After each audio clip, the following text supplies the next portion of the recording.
There's this stigma that you're just destined to lose muscle as you get older. And it's sort of misleading because people genuinely think that no matter what they do, they're just going to lose muscle anyway as they get older. But that's actually not true. There's plenty that you can do as you're getting older to give yourself the best possible chance at maintaining muscle, strength, and mobility as you age. Now, I'm in my 30s, but most of my clients are in their 40s, 50s, and 60s. And I've seen plenty of cases where guys not only are able to maintain muscle mass and get stronger, but actually build some muscle when they get on a proper program, even in their 50s and 60s. So let's dive into the 5 things you can do to give yourself the best possible chance at maintaining muscle as you get older. I guarantee number 3 and number 4 may surprise you a little bit. You're gonna know about number 1 though. Number 1 is strength training. You know this, right? You need to be strength training really just for health reasons, 2 times a week minimum. Really 3 or more times a week if this is a major concern of yours.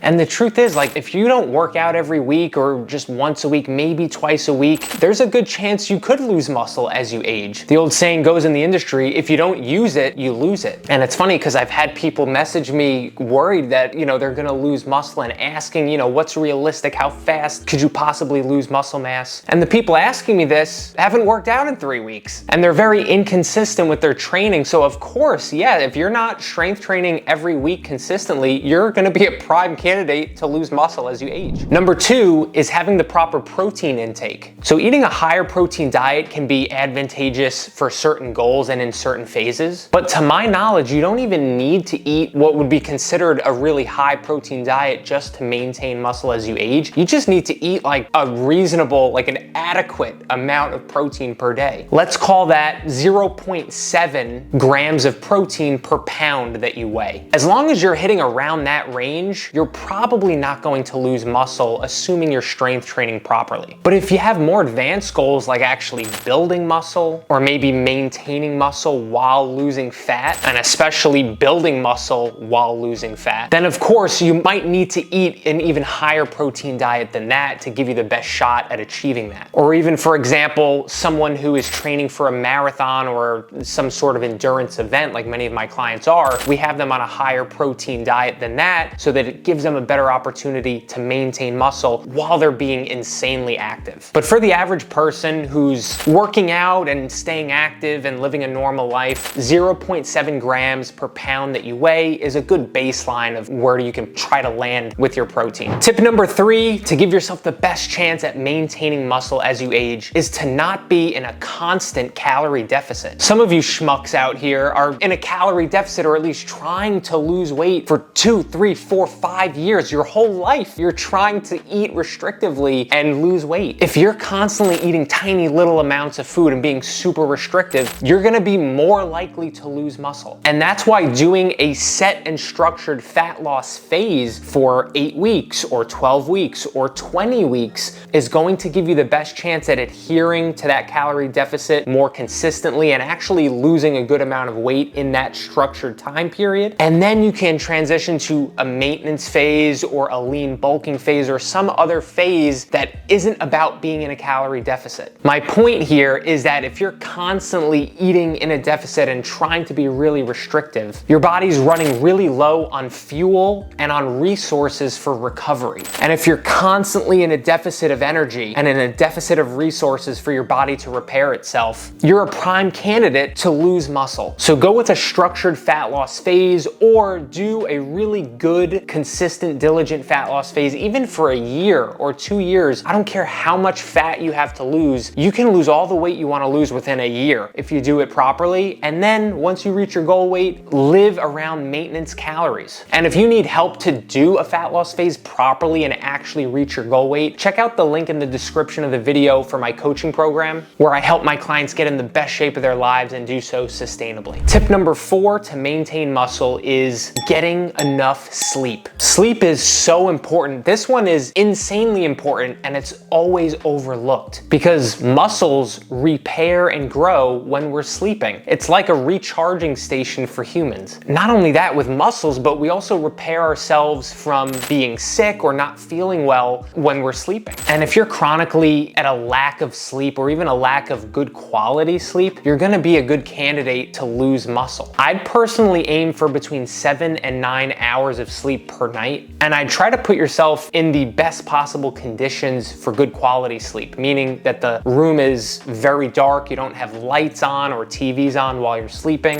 You're not sleeping with your phone, under your pillow or in the bed with you. The temperature is right so that you can actually fall asleep and get good quality sleep and you're not tossing and turning. Many people overlook this, but this matters. Last but not least, number 5 is to have healthy hormones. Particularly testosterone plays a big role in your ability to both maintain and build muscle. Now, the vast majority of you watching this most likely have healthy hormone levels and you have nothing to worry about. But if you suspect that your testosterone is low or there's something not right with your hormones or you're having some sort of symptoms that makes you think this, like you're chronically fatigued or tired, or you feel really weak, or you've got no sex drive, or something's going on, then obviously go to your doctor and get that checked. They can check to make sure that your hormones are in a good position. And if your hormones are messed up and they're, your testosterone's super low or something like that, they can help you with proper treatments so that that's not a limiting factor for you. So these 5 things are gonna give you the best possible chance at maintaining muscle as you get older, as you get into your 30s, 40s, 50s, 60s, and beyond. And it's definitely not the easiest thing in the world to maintain muscle into your later years, but it's not super complicated. All these things that I mentioned, you probably know in your head, but what I've learned working with men of all ages is that the older you get, the more you really do have to get this stuff right. The more you have to have a really dialed in program with your nutrition, with your training, as a holistic approach. You really need to get this stuff right. You can't just wing it. Like when you're in your 20s or 30s, do any random workouts in the gym or do any random exercise or just try to eat clean and all of a sudden you're gonna be in great shape. The older you get, the more this stuff you have to really get dialed in and have a good program in place. And if you need help with that, consider subscribing to my channel because I talk about this stuff all the time. I share videos every single week. I hope this video was helpful. Leave a comment down below if you liked it, and I'll see you on the next video, which I'm gonna leave for you right up here.